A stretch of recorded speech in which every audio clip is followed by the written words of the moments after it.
এটা আসলে সন্তানের প্রতি বাবা মার একটা ভালোবাসা, বাবা মার কর্তব্য। ছোটোবেলায় আমাদেরকেও আমাদের বাপ মা এরকম করিয়েছে। সেটা যত ঝড় তুফানি হোক, যত যাই হোক, বাচ্চা কাচ্চা যদি বৃষ্টি থাকে, আবহাওয়া যদি খারাপ থাকে, বৃষ্টি হয়, বাচ্চাদেরকে তার ভিতরেও স্কুলে নিয়ে যেতে হবে। এটা আমাদের দায়িত্ব বাপ মা হিসেবে।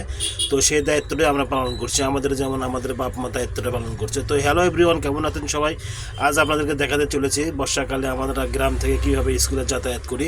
আর এদের পিছনে দেখতে পাচ্ছেন আমার মিসেস সাথী নিয়ে আছে, আর বাচ্চা স্কুলে ড্রেস পরে আমার সঙ্গে যাচ্ছে, আর আমি সামনে যাচ্ছি। আজকে মোটরসাইকেল বের করিনি, তার কারণ হচ্ছে যে আবহাওয়াটা খুব খারাপ, বৃষ্টি হচ্ছে। তো ভাবলাম যে বৃষ্টির ভিতরে একটু গাড়িতে যাব, অটোতে যাব। আর আমরা গ্রামে বাস করি, গ্রামের রাস্তা, বৃষ্টি পড়তেছে, উপরে ছাতা নিয়ে আছি, আর আমি সামনে থেকে একটু ভিডিও করতেছি।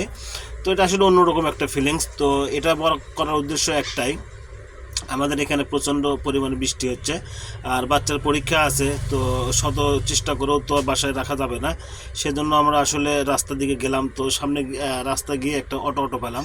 তো ভাবলাম যে আমার মিসেসকে বললাম যে দেখো অটো কয় টাকা চাই।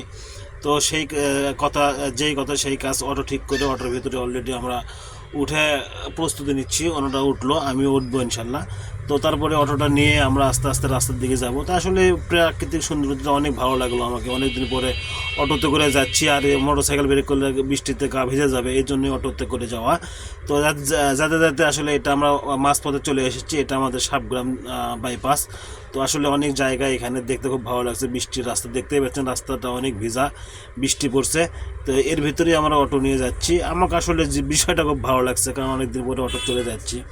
তো ওই মেন কথা হলো, এগুলো যাওয়ার উদ্দেশ্য হলো যে বাচ্চার পরীক্ষা আছে, সময় মতো স্কুলে তো যাইতেই হবে। তো চালোপাড়া পার হয়ে এটা আমরা ব্রিজ পার হয়ে আসলাম। দেখতে পাচ্ছেন রাস্তার উপরে ফলের দোকানগুলো আবারও বসিয়েছে। কিছুদিন আগের পুলিশ উচ্ছেদ করছিল, কিছু সময় যেতে না যেতে আবার দোকানগুলো এখানে লাগাছে। আসলে আমরা জানি না, আমরা মানুষ হিসেবে আমাদের মন মানসিকতা কোথায়, রাস্তার উপরে দোকান লেগে থাকে। তো সেগুলো পার হয়ে এগুলো আমরা রাস্তার মেইন রোডের দিকে যাব। তো দেখতে পাচ্ছেন আসলে কি রাস্তার একটা অবস্থা। এই রাস্তার ভিতরে, এটা পাকা রাস্তা না মাটির রাস্তা, আসলে দেখে বোঝা খুব মুশকিল। মনে হচ্ছে এখানকার অবস্থা দেখে মনে হচ্ছে যে ধান লাগালে ধান চাষ হয়ে যাবে এখানে।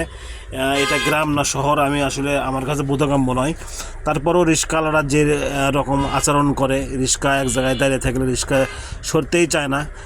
এরা আসলে কোন জ্ঞানের মানুষ বুঝি না, যে বাচ্চা কাচ্চা পরীক্ষায় যাবে, এখন অফিস আদালতের সময় রিস্কাগুলো একটু সরাইতে হবে, এগুলো আসলে মানে ওদের মাথার ভিতর ঢোকে না। তো যাই হোক, অনেক জ্যাম ট্যাম ঠেলে আমরা আসলে সামনের দিকে যাওয়ার চেষ্টা করছিলাম। তো অবশেষে জ্যামটা সারা হলো, আমার সামনে দিয়ে যাচ্ছি আস্তে আস্তে। এটা 7 মাসের কাছাকাছি চলে আসছি পুলিশ প্লাজার সামনে।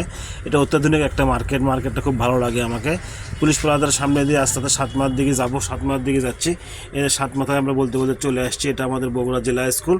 তো আসলে এই সময়টাকে 7 মাথায় অনেক জ্যাম থাকে, তো আজকে জ্যাম একটু কম, কারণ বৃষ্টির সময়।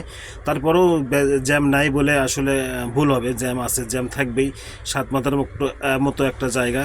তো আসলে এই ভিডিওটা আমাকে কাছে খুব ভালো লাগলো, আমি ভিডিও করলাম।